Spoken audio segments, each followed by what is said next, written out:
제10장 거리에서 1. 크레스토포즈 드베젠스키 시 카자크 둔전 마을인 오벨리치노, 파진스크, 투이샤츠코에, 새 이주민 마을인 야글린스코에, 저보나르스카야, 자유농민 마을, 역참 마을인 볼리노에, 구르토프시치키, 케치마 간츠키 마을, 카자크 둔전 마을, 쿠테인의 포사드 자유농민 마을, 말르의 예르몰라이 마을 등등 도시와 마을과 역참이 줄지어 서 있었다. 그 한복판을 시베리아에서 가장 오래된 먼 옛날에 만들어진 우편마차 가도가 달리고 있다. 그것은 큰 길이라는 칼로 도시를 마치 흙방처럼 둘로 나누고 마을 따위는 그들도 보지도 않은 채 정렬한 농가를 늘어선 산울타리처럼 멀리 뒤쪽으로 내던지고 그것을 활처럼 구부리거나 깔고리 좀 휘감으면서 마을을 빠져나갔다. 먼 옛날 철도가 놓이기 전에는 호다트 스코어를 지나는 우편마차 트로이카가 그 가도를 따라 질주했다. 한쪽에는 차와 곡물, 공장의 철제품을 실은 집마차 행렬이 이어지고 반대쪽에는 호송 죄수의 대열이 도보로 내몰리고 있었다. 보기에도 공포심을 느끼게 하는 악한, 구원받을 길이 없는 절망적인 인간들. 그들은 일제히 족쇄를 철끄덕거리면서 발을 맞춰 행군했다. 길도 나있지 않은 울창한 숲이 사방에 출렁거렸다. 이러한 가도는 하나의 가족처럼 살았다. 도시와 도시, 마을과 마을이 서로 교류하며 친하게 지내고 있었다. 호타스트코에는 철도와 가도가 만나는 곳에 철도에 부수하는 전기기관차 수리공장과 기계공장이 있고 공장 부속 노동자 숙소에 우글거리는 빈민들이 비참한 생활을 하면서 병에 걸려 차례차례 죽어갔다. 형기를 마친 정치범 유형자들 가운데 기계에 대해 잘 아는 사람은 이곳에서 직공이 되어 근무하다가 그대로 정착했다. 이 선로를 따라 곳곳에 세워졌던 혁명 뒤 최초의 소비에트는 이미 오래전에 철폐되어 있었다. 한동안 시베리아 임시정부가 권력을 쥐었으나 지금은 이 지방 전역을 최고사령관 콜차크 정권이 장악하고 있었다. 두 번째 글입니다. 어느 역구간에서는 길이 언덕배기 위로 길게 나 있었다. 그래서 저 멀리까지 펼쳐진 전망은 온 세상이 한눈에 들어오는 듯했다. 비탈길과 지평선이 끝이 없을 것처럼 이어져 있었다. 비탈길이 끝난 곳에 오자 말과 사람들은 모두 지치어서 잠시 숨을 돌리려고 걸음을 멈췄다. 눈앞에 보이는 다리 밑으로 케치마 강의 빠른 물살이 흘러가고 있었다. 강 건너편에 한층 가파른 언덕 위로 보조드젠스크 수도원의 벽돌담이 보였다. 길은 수도원 언덕을 휘감아 교외의 구석진 빈틈을 몇 바퀴 돈 뒤 도시 한복판으로 뻗어갔다. 그것은 초록색이 칠해진 수도원 철문을 통해 중앙광장에 있는 수도원 부지의 귀퉁이를 다시 지나갔다. 입구의 아치문 위에 있는 성상화 둘레에는 다음과 같은 금방 문자가 새겨져 있었다. 생명의 십자가를 기뻐하라. 신앙심의 승리는 영원하리. 겨울이 끝나갈 무렵이었고 사순절의 마지막 주일인 순환주간이었다. 해빙의 시작을 알리듯이 길 위에 쌓인 눈은 시커멓게 변색되었지만 지붕 위에 쌓인 눈은 여전히 새하얗게 남아 올이 촘촘한 높은 털모자를 쓰고 있는 것 같았다. 보조드 비젠스크 종탑 위에 있는 종지기 방에 기어 올라간 소년들에게 눈 아래 보이는 집들은 작은 성냥갑이나 성게가 한데 모여 있는 것처럼 보였다. 점처럼 작고 까만 사람들이 이 집 저 집을 향하고 있었다. 종탑 위에서는 그 움직임만으로도 그가 누구인지 몇 사람은 알아맞힐 수 있었다. 행인들은 벽에 덕지덕지 붙어있는 세 종류의 징집에 대한 최고 통치자의 포고문을 읽었다. 세 번째 글. 밤은 예측하기 어려운 여러 가지 일들을 벌여놓았다. 날씨는 계절에 어울리지 않게 포근했다. 공기처럼 가벼운 보슬비가 지면에 내려앉지 않고 허공에 흘러다니는 실안개처럼 촉촉하게 흩뿌렸다. 그러나 그것이 그렇게 보일 뿐이었다. 빗물이 흘려 만들어진 여러 가닥의 따뜻한 흐름은 지면에서 눈을 깨끗이 씻어내기에 충분했고 지금 대지는 마치 땀이라도 흘러내리는 것처럼 검게 변색되어 번들거렸다. 꽃망울이 가득 맺힌 키 작은 사과나무가 정원에서 담장을 넘어 길가로 가지를 예쁘게 뻗고 있었다. 그 가지에서 널빤지 조각을 깐 보도 위로 물방울이 불규칙하게 똑똑 떨어졌다. 그 제멋대로 치는 북소리 같은 불효 파함이 온 도시에 울려 퍼졌다. 사진관 앞마당에 메어져 있는 강아지 토마크가 아침이 될 때까지 깽깽거리며 지지됐다. 강아지 짖는 소리에 화가 났는지 까마귀가 갈루진 시인의 집 정원에서 온 동네가 떠나갈 듯이 깍깍거렸다. 아랫동네에서는 달구지 세대가 짐을 잔뜩 싣고 상인 유르베지노프 집에 들어가고 있었다. 그는 착오가 생긴 것이라면서 자기는 결코 그런 물건을 주문한 적이 없다고 인수하지 않았다. 젊은 마부들은 시간이 늦었으니 하룻밤만이라도 재워달라고 애원했다. 상인은 그들에게 썩 치우라고 욕설을 퍼부으면서 문도 열어주지 않았다. 그 승강이 하는 소리도 마찬가지로 온 동네에 다 들렸다. 교회에서 말하는 제7시, 그러니까 보통 시간으로는 새벽 1시에 보즈드 비젠스크 수도원에서 종이 울렸다. 가장 육중하면서도 은은한 종소리에서 조용하게 가라앉은 감미롭고 낮은 소리의 물결이 떨어져 나와 축축한 어둠과 뒤섞여 흘러가기 시작했다. 종에서 분리된 그 물결은 마치 눈 섞인 물에 식혀 기슭에 떨어져 나온 뒤 가라앉고 녹아가는 강의 흙덩이 같았다. 그날은 성목요일 밤 복음서의 12사도의 날이었다. 그물 같은 비의 장막 뒤로 겨우 알아볼 수 있는 등불과 그 불빛에 비친 사람들의 이마, 코, 얼굴들이 움직이며 흘러가기 시작했다. 단시간은 사람들이 새벽 예배를 드리러 가는 길이었다.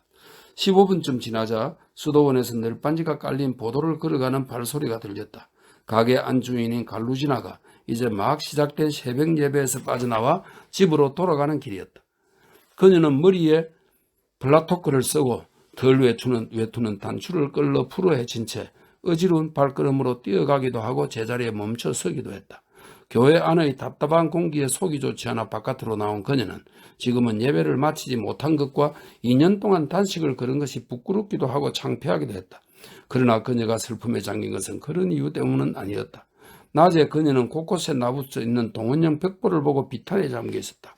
그녀의 바보나 다름없는 가엾은 아들도 동원령에 해당되었던 것이다.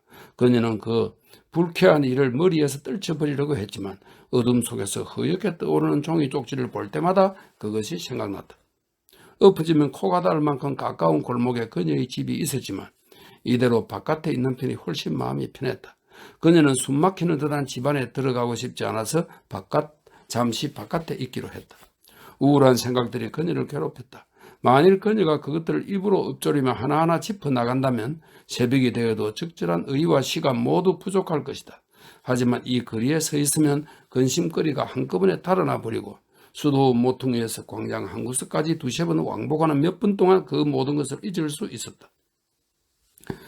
부활절이 코앞으로 다가왔지만 모두 떠나버려서 집안에 남아있는 건 그녀뿐이었다. 그러나 정말 그녀 혼자뿐일까? 물론 그것은 사실이었다. 양녀 크실사를 계산에 넣지 않았다면 말이다. 그럼 그녀는 도대체 누구란 말인가? 사람 속은 알 수 없는 것이다. 그녀는 친구일지도 모르지만 적이나 비밀리에 쌓인 경쟁자일지도 모른다. 그녀는 남편의 첫 결혼으로 입적된 양녀였다. 아니 어쩌면 양녀가 아니라 숨겨진 딸이라면? 아니 어쩌면 딸이 아니라 전혀 다른 무엇이라면 어쩌나? 사내의 마음속을 들여다볼 수도 없는 일이고 나는 그녀를 비난할 수가 없다. 그녀는 총명하고 아름답고 모분적인 처녀다. 어느 모르보나 멍청한 아들 테레슈카나 양부보다 훨씬 똑똑하다. 지금은 저마다 집을 나가 뿔뿔이 흩어졌으므로 그녀는 순환구 주간을 홀로 보내지 않을 수 없었다.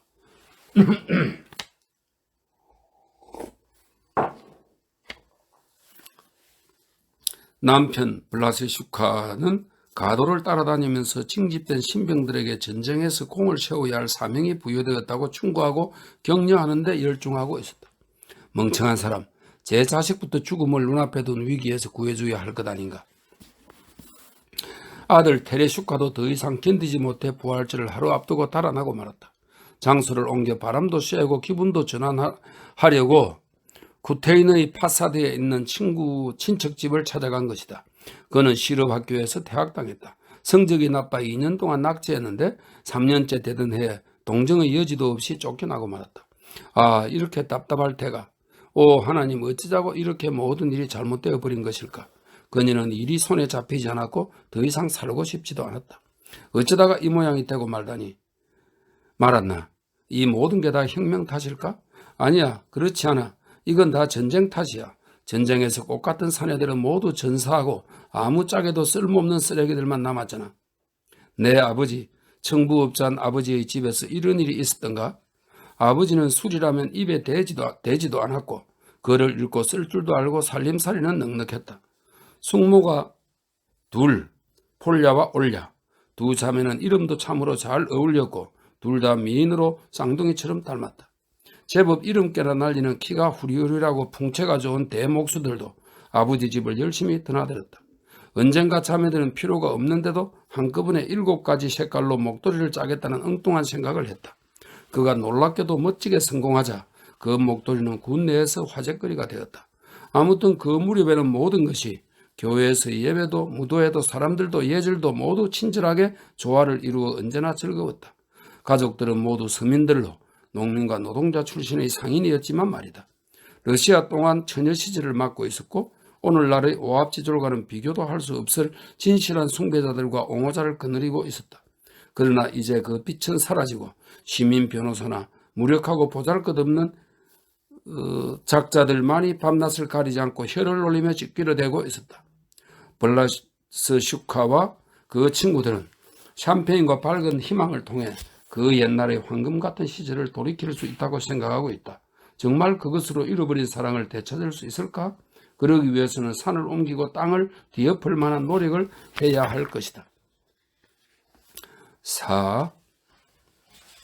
갈루지나는 크리스토포즈 비젠스크의 집화장까지 벌써 여러 차례 왔다 갔다 하고 있었다. 그녀의 집은 그곳에서 왼쪽에 있었다. 그러나 그녀는 거기까지 갔을 때마다 마음을 고쳐먹고 발길을 돌려 다시 수도원에 인접한 좁은 길로 정신없이 들었었다. 갈루지나입니다. 집화장의 광장은 커다란 들판처럼 넓었다. 전에는 장날이면 농민들이 저마다 달구지를 끌고 나와 복작거렸던 곳이다. 광장 한쪽은 엘레닌스카야 거리로 통하고 반대쪽은 1, 2층짜리 아담한 건물들이 구부러진 활 모양으로 들어서 있었다. 그 건물은 모두 창고나 사무실, 가게, 작업장으로도 쓰였다. 평화롭던 시절 이곳에서는 여성 혐오자인 바리아노프가 안경을 쓰고 긴 프로코트를 입은 불안당 같은 모습으로 가죽, 타르, 마차가 바퀴, 마구, 귀리, 근초 따위를 팔면서 유난히 넙지간 정면 입구에서 글상에 앉아 활짝 열어젖힌 4쪽짜리 철문을 등지고 코페이카 신문을 읽곤 했다. 이곳의 작고 어두운 진열대 안에는 몇 년째 먼지를 뒤집어 쓰고 있는 작은 종이 상자가 몇 개 놓여 있는데 거기에는 한 쌍의 장식용 리본과 부케, 혼례용 양초가 담겨 있었다. 밀랍 제품들이 동그랗게 쌓여 있는 것 말고는 가구도 없고 상품도 없는 창문 너머 빈 방에서는 어디에 사는지 알 수 없는 백만장자 양초업자의 누군지 알 수 없는 대리인이 수지, 밀랍, 양초 등을 거래했다.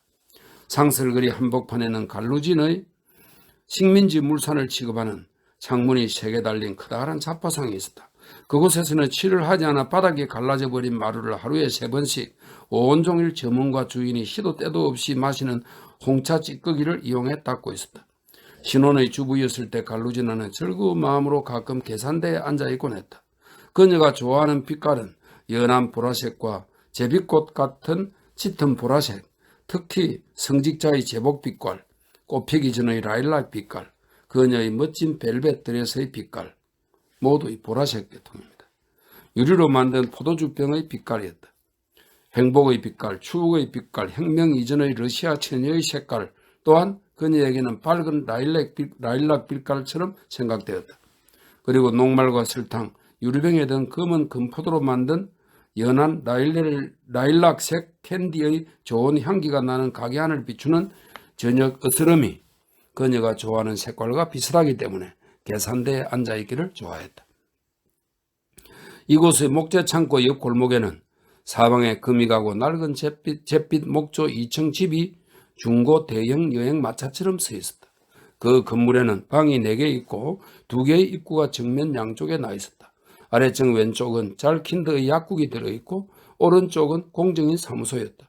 약국 위층에는 많은 식소를 거느린 부인복 재봉사 시몰레비치 노인이 살고 있었다.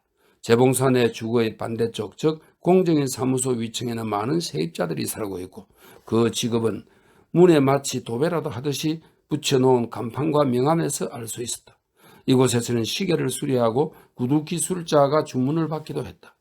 또 주커와 시트로다흐가 사진관을 차려놓고 공동으로 운영했고 카민스키의 판화 공방도 들어와 있었다. 방들이 비좁게 다닥다닥 붙어 있었으므로 사진실의 젊은 조수, 사진 수정을 맡은 세냐 마더기송과 대학생 블라제이는 통나무로 지은 앞마당의 사무실에 자기들끼리 실험실 비슷한 것을 만들었다.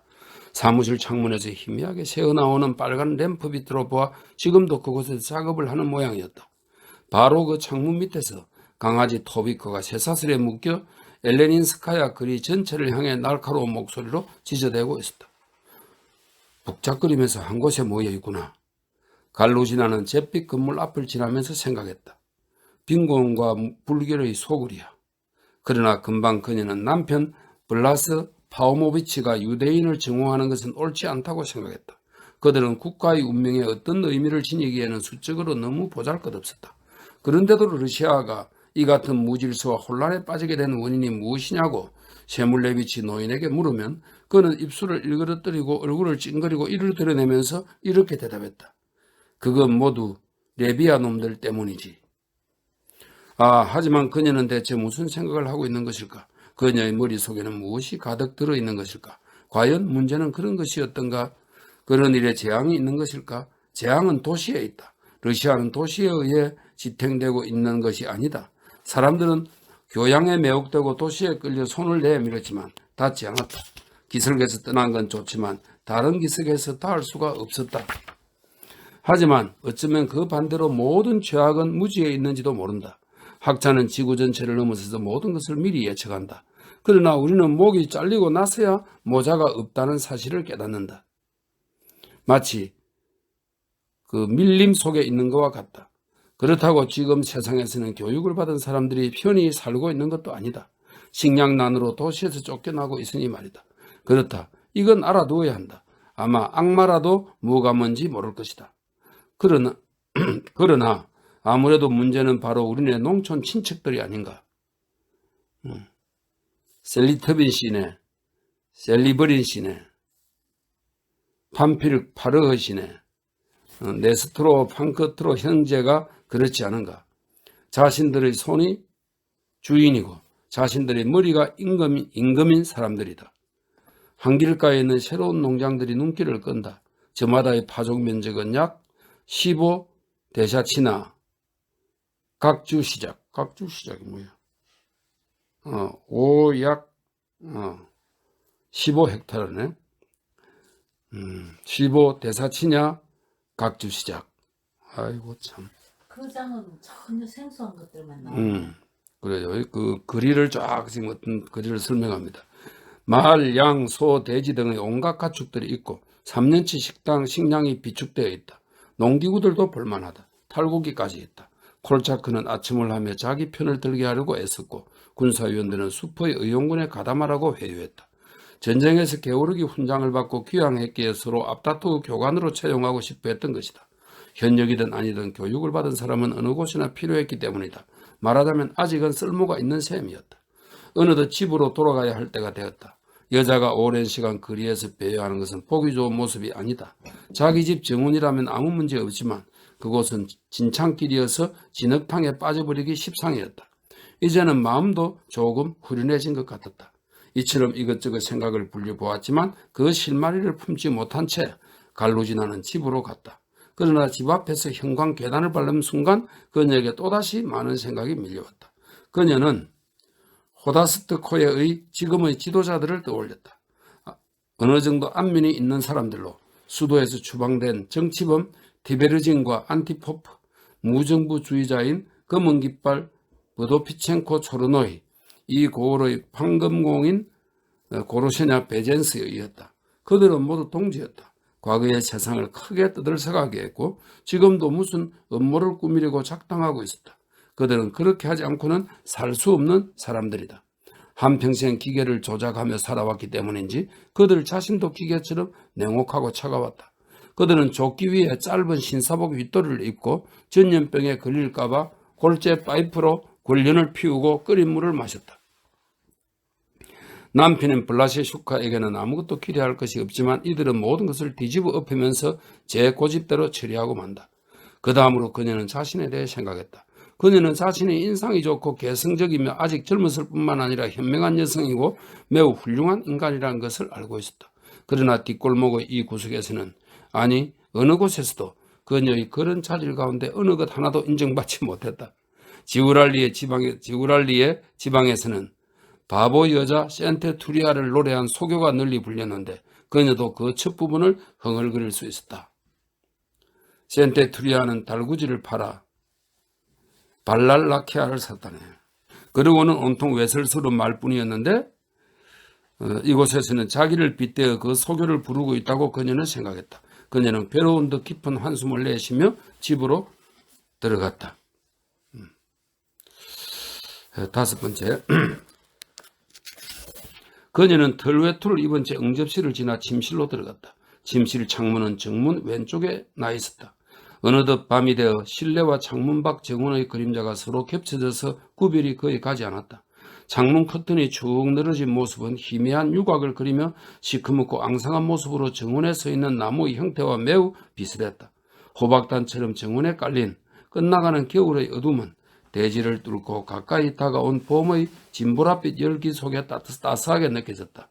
방 안에는 두 개의 비슷한 요소가 거의 똑같이 혼합되어 있고 잘 털지 않은 먼지가 가득 쌓인 커튼이 조화를 이루고 있었으며 부활절의 진보랏빛 열기로 온화했다. 성상화에 그려진 성모 마리아는 거무스름하고 가느다란 손바닥을 은이 밖으로 쳐들고 있었다. 성모 마리아는 성스러운 어머니라는 뜻의 비잔틴식 호칭 메테르테우라는 그리스 문자의 처음과 끝 글자를 두 손에 두 개씩 들고 있었다. 황금빛 받침대 위에 놓인 잉크병처럼 짙은 석류빛 유리덮개가 씌워진 어두침침한 등불은 침실 양탄자 위에 별처럼 떨리는 불빛을 흩뿌렸다.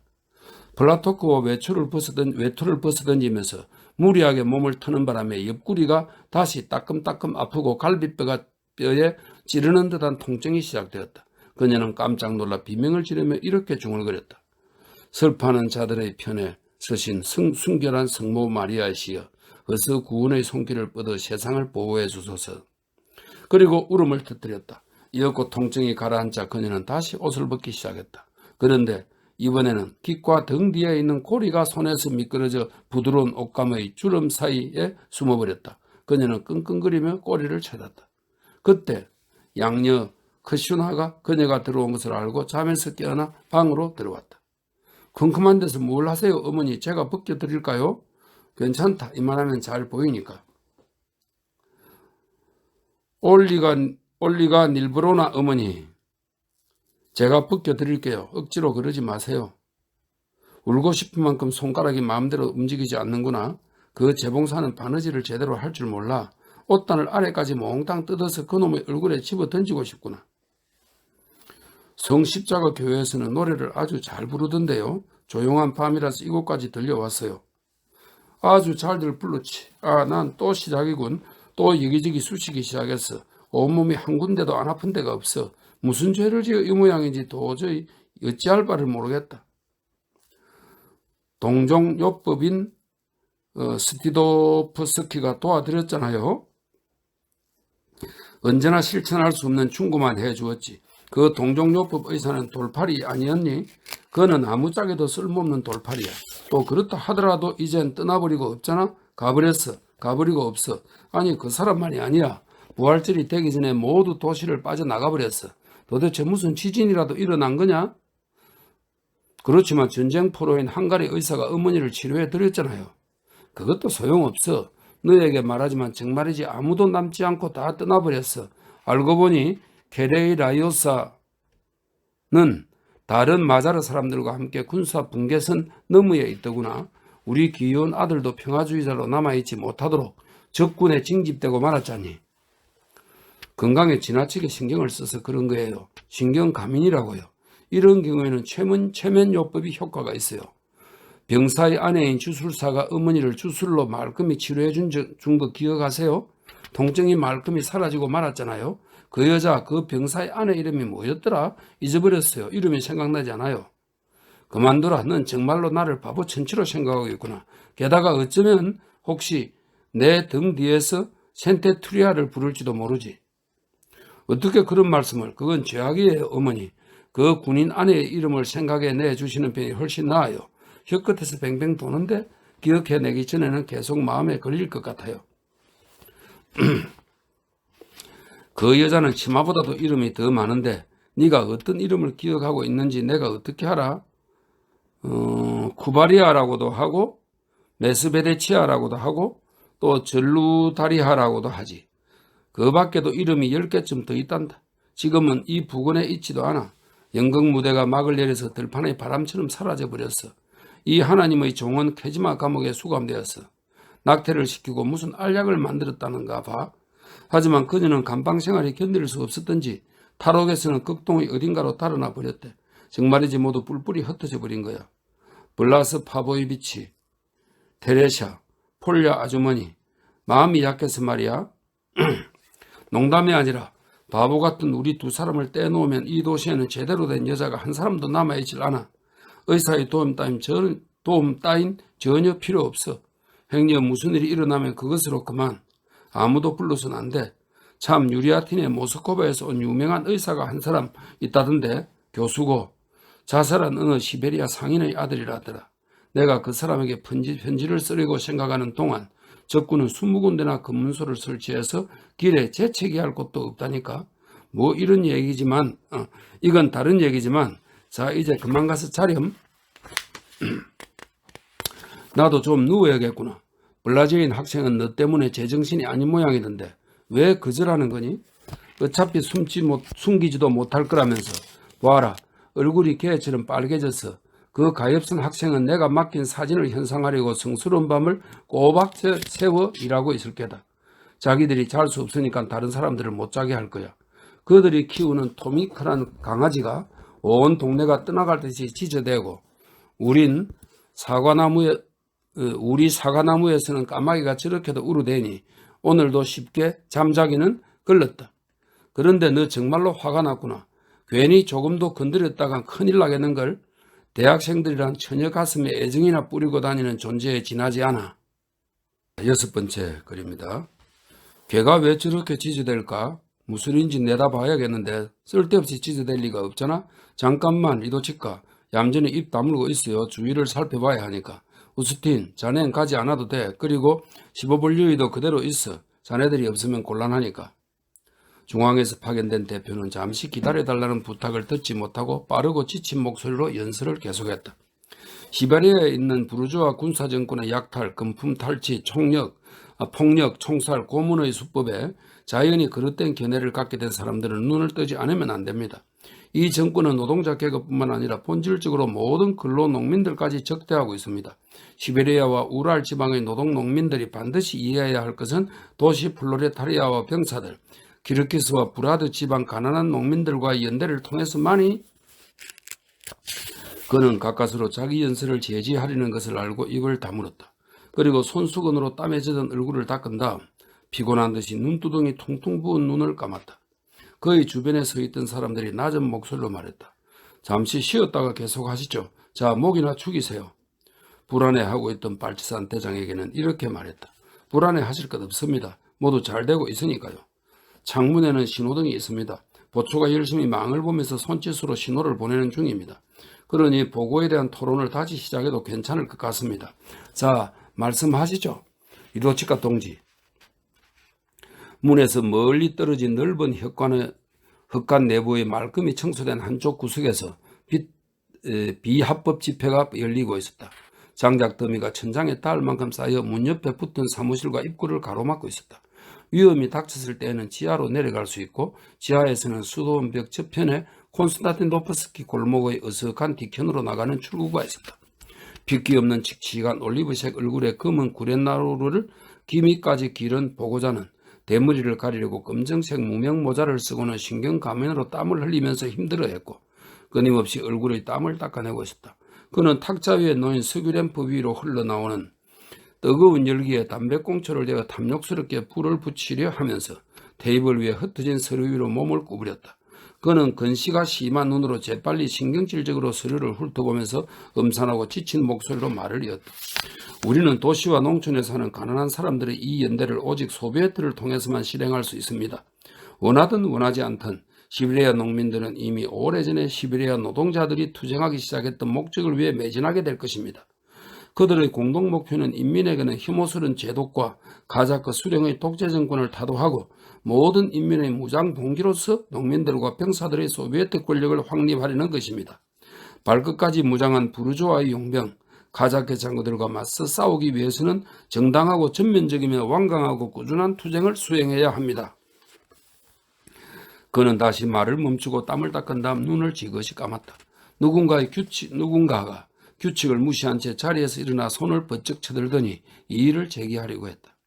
발치산 대장, 정확하게 말하면 자우랄리의 발치산 부대 케지마 지구 연합사령관이 바로 보고자의 콧밑에서 그만한 자세로 앉아있다가 상대를 털끝만큼도 존중하지 않은 무례한 태도로 말을 가로막았다. 아직 소년티를 완전히 벗지 못한 젊은 군인이 대부대를 지휘하고 있을 뿐만 아니라 부하들도 그를 따르고 존경하기까지 한다는 사실은 믿기 힘들 정도였다. 그는 기병대 외투로 손과 발을 감싼 채 앉아 있었는데 의자에 걸쳐놓은 외투의 몸통과 두 소매 밑으로 소위 보 견장을 떼어낸 거무스러한만 흔적이 있는 군복이 드러났다. 그의 양옆에는 과묵한 두 젊은이가 호위하며 서 있었다. 둘 다 그와 동년배로 곱슬곱슬한 양털로 가장자리를 두르고 털로 안을 받친 빛바랜 흰 양피 외투를 입고 있었다. 그들의 아름다운 얼굴은 상관에 대한 맹목적인 충성심과 상관을 위해서라면 무슨 일도 마다하지 않겠다는 각오 외에는 완전히 무표정했다. 그들은 집회에서 다루는 문제나 토론 과정에도 무관심하게 입도 뻥긋하지 않고 웃지도 않았다. 그들 외에도 헛간 안에는 10에서 15명쯤 되는 사람들이 있었다. 어떤 사람들은 서 있고 또 어떤 사람들은 다리를 뻗고 앉거나 무릎을 세우고 벽이나 둥그렇게 튀어나온 장작더미에 기대 앉아 있었다. 비중 있는 몇몇 인물을 위해 글상이 여러 개 놓여 있었다. 그들은 제1차 혁명에 가담했던 노동자 서너 사람이었다. 그들 가운데는 얼굴이 어물하게 바뀌어버린 티베르진과 그의 말이라면 언제나 동의하는 친구인 안티포프 노인이 있었다. 혁명의 모든 선물과 희생물을 그 발날에 바쳐 신성한 서열에 들어간 그들은 준엄한 우상처럼 말없이 앉아있었다. 그들에게는 정치적인 오만함 때문에 생생한 인간적인 표정이 완전히 사라져 있었다. 흑간 안에는 또 주목할 만한 인물이 있었다. 러시아 무정부주의자의 지주인 검은 깃발 드보비코 초르노이는 잠시도 제자리에 가만히 있지 못하고 마루 위에서 일어났다 앉았다 하면서 서성거리다가 흑간 한복판에 서 있었다. 커다란 머리와 커다란 입, 사자 갈기 같은 머리를 한 거인이었다. 그의 마지막 러시아 터키 전쟁과 적어도 러일 전쟁 무렵에는 장교였는데 평생 자신의 환상 속에서 헤어나지 못하고 있는 몽상가였다. 키가 크고 마음이 워낙 선량해서 하찮은 일 따위는 다소 공정하지 않더라도 그냥 넘겨버리는 그는 주의 부족으로 진행되는 회의의 내용을 모두 왜곡해서 해석하고 서로 어긋난 견해를 자기 견해와 같은 것으로 받아들여 그 견해에 동의했다. 그 옆에는 낯익은 숲의 사냥꾼인 스비리드가 앉아있었다. 스비리드는 비록 농사를 짓지는 않았지만 그가 입고 있는 시커먼 모직 루파시카로 그의 농민적인 흙의 본질을 엿볼 수 있었다. 그는 루파시카를 십자가 목걸이와 함께 움켜쥐고 그것으로 몸을 문지르거나 가슴깨를 긁고 있었다.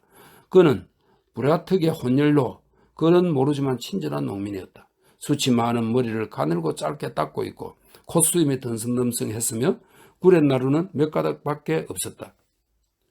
몽골 분위기가 나는 외모 때문에 끊임없이 선량한 미소를 지으며 얼굴을 찡그릴 때마다 더욱 늙어 보였다. 중앙위원회의 군사적 임무를 띠고 시베리아를 여기저기 뛰고 다니는 보고자는 그가 앞으로 찾아가야 할 광활한 지역에 대해 생각하고 있었다. 그는 회의에 참석하고 있는 대다수 사람들에게는 관심이 없었다. 그러나 어렸을 때부터 혁명가이자 인민옹호자였던 그는 맞은편에 앉아있는 젊은 사령관을 존경이 담긴 눈빛으로 바라보았다. 그는 의연한 혁명정신이 느껴지는 목소리로 노인인 자기에게 자기 소개를 한 이 소년의 무리한 운동을 용서했을 뿐만 아니라 그 거침없는 공격에 대해 감탄하고 있었다. 그것은 마치 남자가 사랑하는 여인의 거만하고 뻔뻔스러운 태도조차도 마음에 들어하는 것과 같았다. 발치산 대장은 미쿨리즌의 아들인 리베리였고 여기에 이 지바오가 끌려간다 아닙니까? 리베리였고 중앙에서 파견된 보고자는 과거의 사회혁명 단원이었고 한때는 트로도비키의 협동조합 혁명가인 코스토예프스키 아무로스키였다. 최근에 그는 정치 견해를 바꾸어 자기 광령의 가오를 인정하고 몇 개의 성명서를 통해 자기 비판을 했으나 공산당에 받아들여졌을 뿐만 아니라 입당한 뒤 이내 현재의 중책까지 맡은 인물이었다. 전혀 군인이 아닌 그에게 그 직책이 맡겨진 것은 그의 혁명가로서의 경력과 그가 겪은 폭력과 옥중고에 대한 정의의 표시, 또 지난날의 협동조합 혁명가로서 농민 봉기가 빈발하는 서부 시베리아 농민 대중의 기본을 잘 알고 있을 거라는 기대 때문이었다. 그 임무에는 군사적 지식보다 이러한 농민을 알고 있는 것이 훨씬 중요했다. 정치적 신념의 변화는 코스토예프도프를 완전히 다른 사람으로 탈바꿈시켰다. 그것은 그의 용모, 행동, 습관까지도 바꿔놓았다. 예전에 그가 대머리에 수염을 잔뜩 기르고 있었던 모습은 아무도 떠올리지 못했다. 그러나 어쩌면 그런 것은 오히려 불리할 수도 있지 않았을까. 당에서는 그에게 신원이 드러나지 않도록 엄격한 지령을 내려 지하 활동을 하고 있는 지금의 그는 베렌게이 또는 리도치카 동지라는 비밀 호칭으로 통하고 있었다. 지시사항을 낭독하고 있는 도중에 보드비첸코가 느닷없이 찬성 발언한 일로 일어난 소란이 가라앉자 코스토예드는 계속 말을 이어갔다. 농민 대중의 정대하고 있는 운동을 최대한 끌어들이는 목적을 위해서는 현 위원회의 지구에 있는 모든 발치산 부대와의 연합을 빨리 확립할 필요가 있습니다. 그리고 코스토예드는 비밀 아지트, 암호, 숫자 암호의 정비에 대해 설명했다. 그런 다음 그는 다시 각각의 세부 사항을 발표했다. 각 부대에 어느 지점에 백군 기관과 조직의 무기, 군수품 조달 및 식량 창고가 있는지, 어디에 그액의 돈이 보관되어 있는지는 물론이고 그 보관 체계까지 알려주어야만 합니다. 각 부대의 내부 체계, 사령관, 병사의 내부 구율, 지하 활동, 부대와 외부 세계의 접촉, 지방 주민들에 대한 태도, 야전 군사 재판, 즉 세력권에서의 폭파 전술에 대한 문제들에 대해 모든 세부 사항에 이르기까지 검토해야 합니다.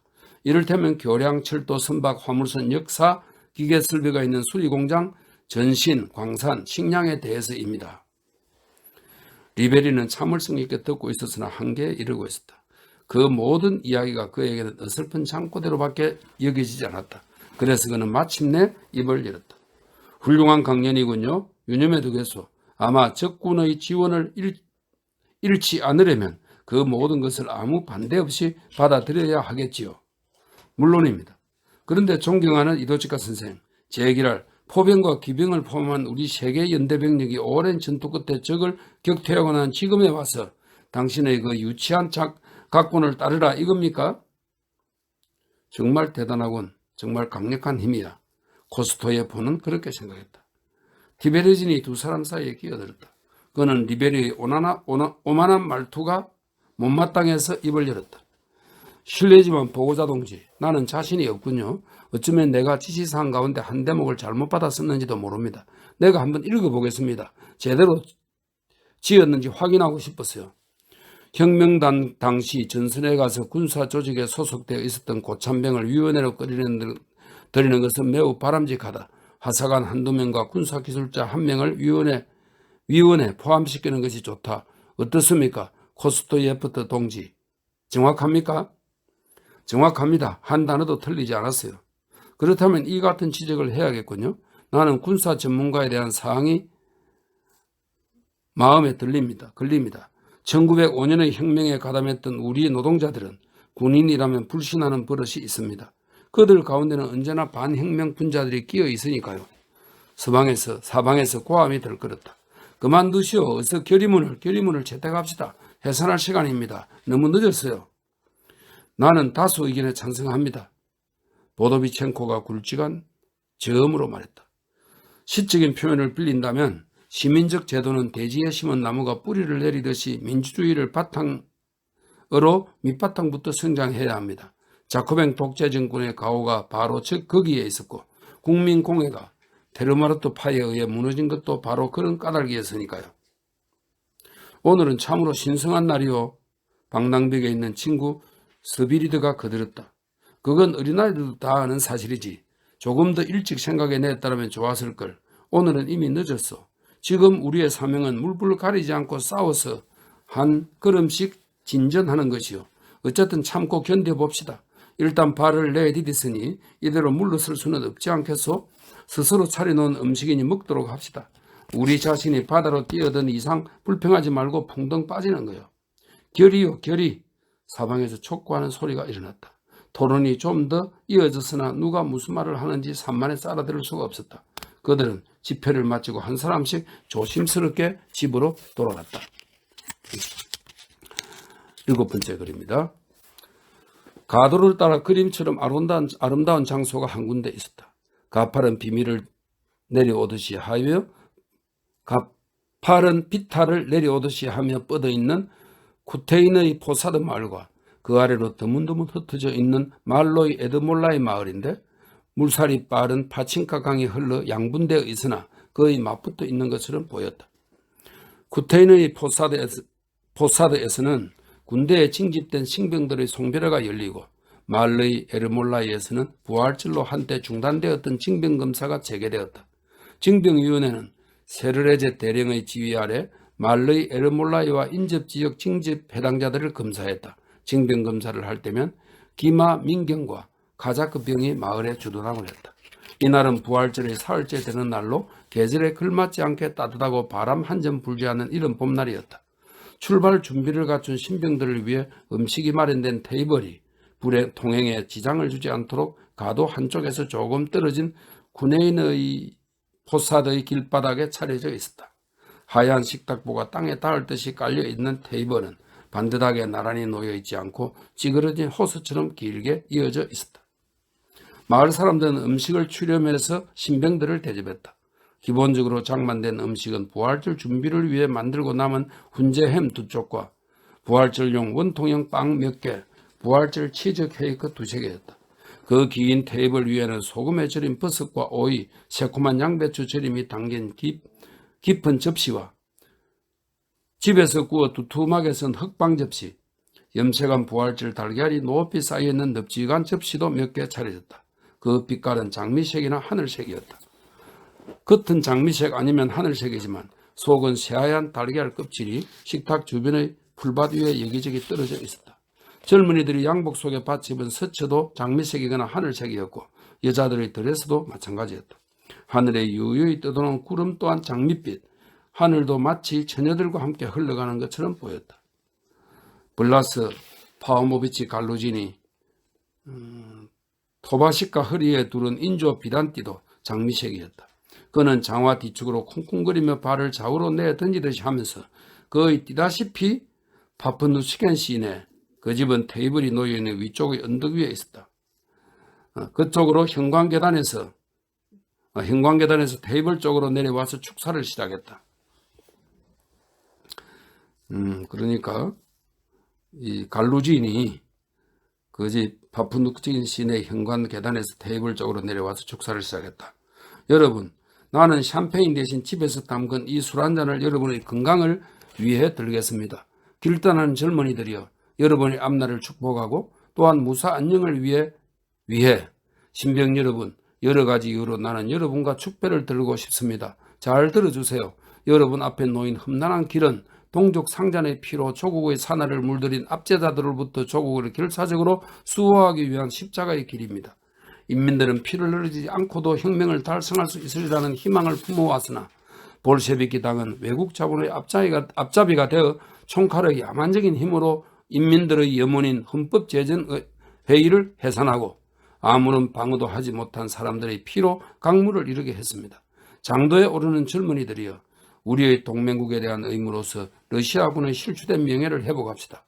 우리는 적군 뒤에서 또다시 파렴치하게 고개를 쳐든 독일과 오스트리아를 지켜봄으로써 스스로를 치욕에 빠뜨리고 있습니다. 여러분, 신께서 우리를 보호해 주시기를. 갈루기는 얘기를 더 계속했지만 이미 만세소리와 블라스 파우모비치를 행갈에 치자는 소리가 그의 목소리를 뒤덮었다. 그는 술잔을 입에 대고 찌꺼기가 제대로 걸러지지 않은 흐린 보드카를 천천히 마셨다. 그는 술이 마음에 들지 않았다. 더욱 세련된 향내가 풍기는 포도주에 길들여 있었던 것이다. 그러나 사회적으로 수많은 희생자가 나올 거라는 의식이 그를 더욱 흥분시켰다. 자네 부친은 대단한 분이야. 정말 놀라운 언변이더군. 국회에서 연설한 밀류코프 의원과도 어깨를 겨룰 만해.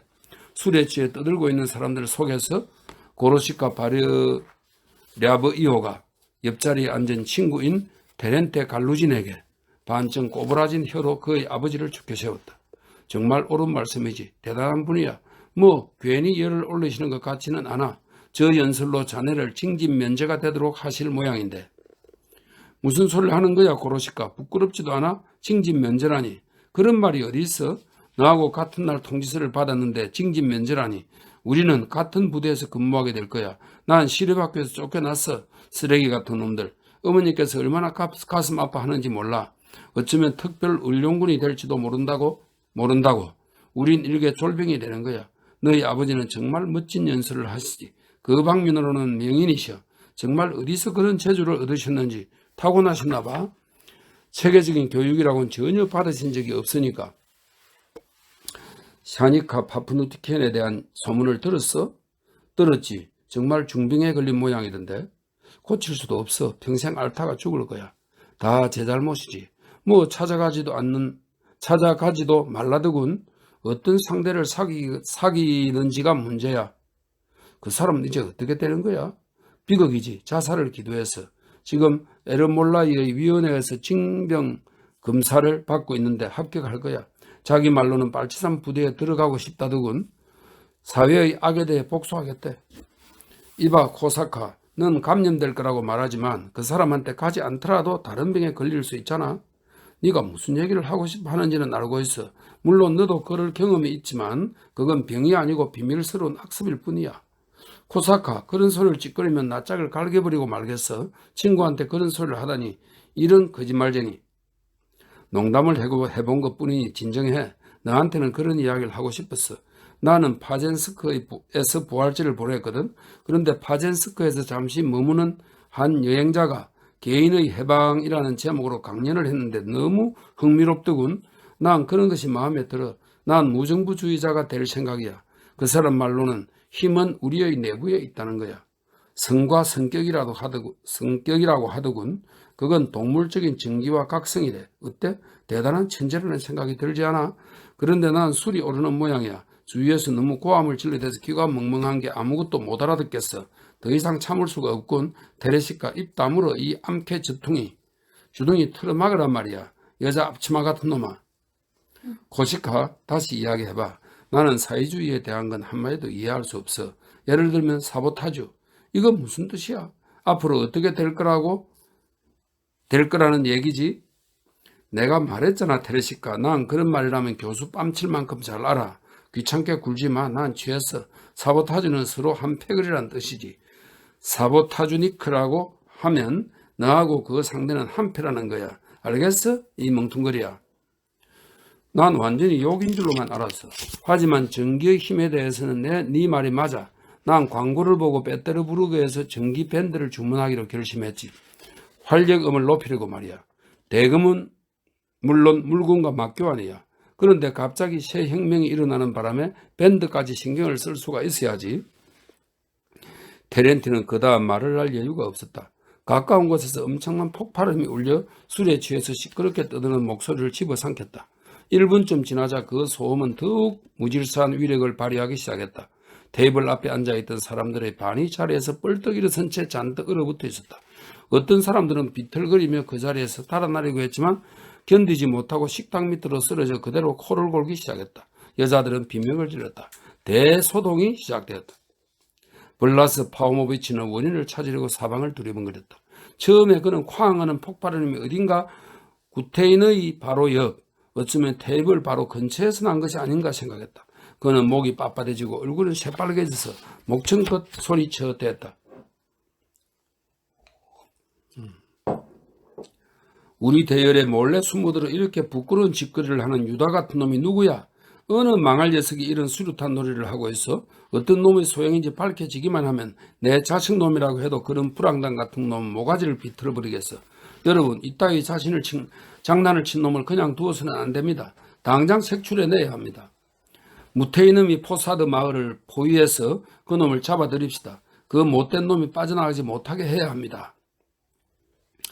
처음에는 그의 말에 귀를 기울였지만 곧이어 사람들은 말로이 예르몰라이의 민사무소에서 하늘로 서서히 치솟는 검은 연기 기둥에 정신이 팔렸다. 그들은 그곳에서 무슨 일이 벌어졌는지 보려고 절벽을 향해 달려갔다. 불타고 있는 예르몰라이 면사무소에서는 징집 대상자의 신체 검사를 하고 등급을 매기고 있던 다른 군인들과 시트레제 대령이 몇몇 신병들과 함께 뛰쳐나왔는데 어떤 신병은 신발도 신지 못한 채 바지만 겨우 걸치고 있었다. 마을 입구에서는 카자크 병사들과 민경대원들이 짧은 채찍을 휘두르며 말 위에서 뭔가 손을 일렬 뻗으면서 마치 구불거리는 뱀이 올라탄 것 같은 모습으로 이리저리 내달았다. 누군가가 색출되고 누군가가 체포되었다.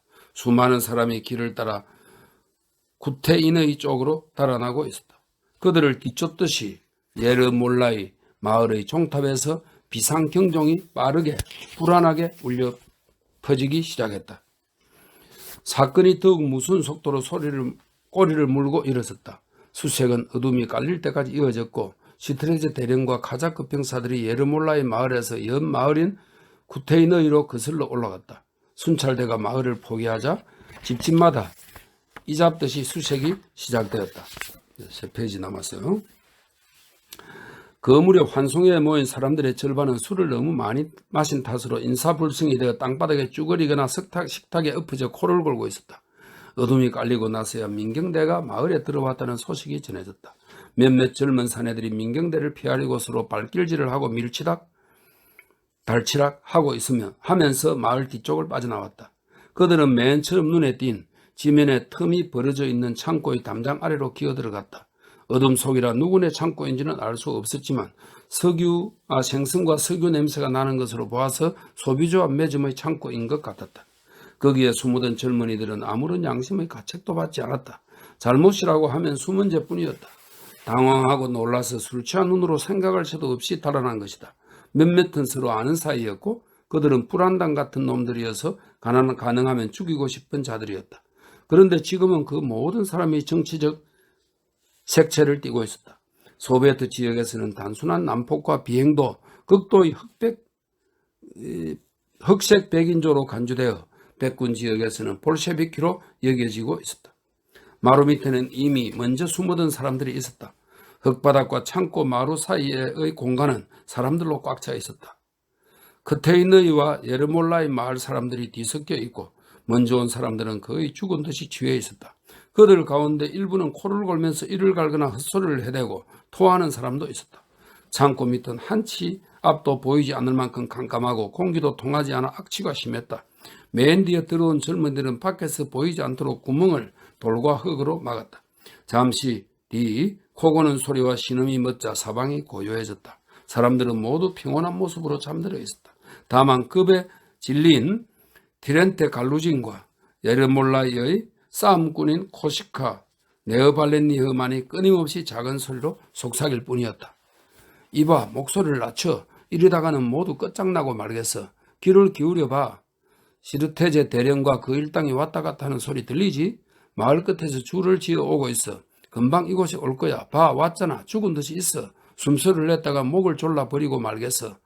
운 좋은 줄 알아? 멀리 가버렸어. 옆으로 지나간 모양이야. 이 멍청한 넌 왜 이곳에 왔니? 숨어야 할 까닭이 없잖아? 누가 너를 건드린다든? 들렸어. 고로시카가 이 바보야. 숨어 하고 소리쳤다. 그래서 들어왔어. 코르시카야? 그럴 만한 이유가 있지. 라브이어 시인의 가족은 모두 요 주위 인물로 찍혀 있으니까. 호다스코에서 직공으로 일하는 친척들이 있단 말이야. 순진한 노동자지. 가만히 있지 못해 이 바보 녀석아. 조용히 누워있어. 사람들이 토하고 똥을 싸질러서 움직이면 너만 더러워지는 게 아니라 나한테도 똥이 묻는단 말이야. 냄새가 고약하지도 않아? 넌 스트레제가 왜 마을을 돌아다니는지 알기나 해? 파젠스크 사람을 쫓고 있는 거야. 이방인이니까. 도대체 어떻게 된 일이야, 코시카? 어째서 이런 일이 벌어졌지? 모두 사니카 녀석 탓이야. 사니카 파프누트킨 탓이라고.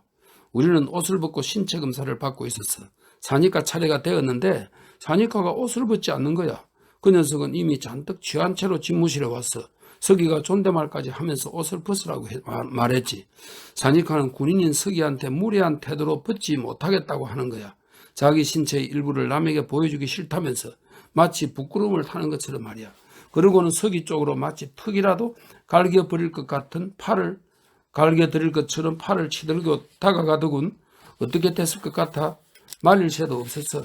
녀석은 눈 깜짝할 사이에 잉크병이고 군사 문수고 책상 위에 있는 것들을 죄다 마룻바닥에 엎어버릴 것처럼 사무책상 모퉁이를 붙잡고 허리를 굽혔어. 바로 그때 시트레제가 사무실 문에서 나타나서 소리쳤어. 난폭한 짓은 용서하지 않겠다. 무혈혁명과 징병 집무실에서의 무법한 행동은 용납하지 않겠다는 것을 가르쳐 둘 테다. 선동자가 누구야? 사니카가 창문으로 다가가서 소리쳤어. 살려줘. 옷을 집어 동지들. 여기 있다가는 모두 끝장이야. 나는 옷을 주워 입으면서 사니카 쪽으로 달아났지. 사니카는 주먹으로 유리창을 깨고 그리로 훌쩍 뛰어나가더니 온데간데 없이 사라졌어. 나도 놈을 뒤쫓아갔지. 그리고 몇몇이 우리를 따라오더군. 뒤도 안 돌아보고 따라갔지. 그들이 우리를 뒤쫓기 시작했어. 왜 이런 일이 벌어졌나고? 그건 아무도 몰라. 그럼 폭탄이라니? 누가 폭탄을 던졌느냐 말이야. 아니 폭탄이 아니라 수류탄인가? 맙소사, 우리가 그런 짓을 했다는 거야? 그럼 누구야? 그걸 내가 어떻게 알아? 누군가 다른 놈이 그랬겠지? 아마도 혼란한 틈을 타 이용해서 폭탄을 터뜨릴 생각을 한 사람이 있는 모양이지. 그런 때라면 의심을 받지 않을 테니까. 어떤 활동가가 그랬을 거야. 여긴 파진스크 활동가들이 우글거리니까. 조용히 해. 입 다물란 말이야. 사람 목소리가 들리잖아. 시트레제 일당이 돌아오고 있어. 이제는 안 들리는군. 조용히 하고 있어. 목소리가 다가왔다. 장화 소리와 박차 소리가 들려왔다. 따지려 들지 마. 난 그렇게 만만한 사람이 아니야. 분명히 어디서 말소리가 들렸는데 그것은 베테르부르크식의 뚜렷한 발음으로 명령하는 대령의 고압적인 목소리였다. 잘못 들으신 겁니다, 카카.